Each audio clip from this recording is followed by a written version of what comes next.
I want to go ahead and give you a quick win because your time is valuable. And I want to save you time so we can solve this problem. Here's a technique I use to get rid of uhs and ums and ers on my clients all over the world. Presidents of countries, billionaire fund managers, even Nobel Peace Prize winners have this problem of the verbal tics. Here's what I want you to do. Go to your computer and type up whatever word it is you use. You know, like, you see, whatever it is, that word, that sound, that phrase, type it up in small and medium-sized font. And then print this out on a piece of paper. Next, I want you to get a red magic marker. I know this sounds silly. You're scratching your head. Why did I get this course? It really does work. You put a red circle around the word and a slash through it. The international red no sign. Just like no left-hand turn, no parking.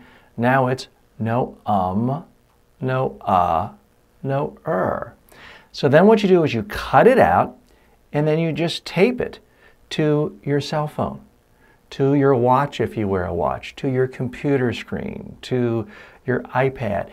Anything you look at daily. Now don't put it on your hand or your forehead. That's not going to help.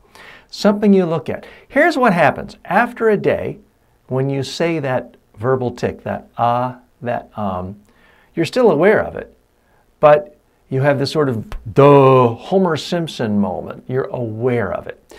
Because if you're like most people, you're looking at your watch or your cell phone dozens, if not hundreds of times a day. So you start to get this image of the no sign around that phrase.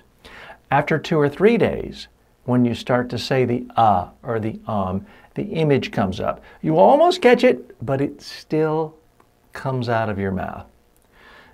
But here's the thing, after about a week, when your brain is thinking about filling that sound, that empty space with the the you know, the image pops up and you can simply hold it in and pause. This way you'll sound more comfortable, confident, and relaxed. Try the technique, it really does work.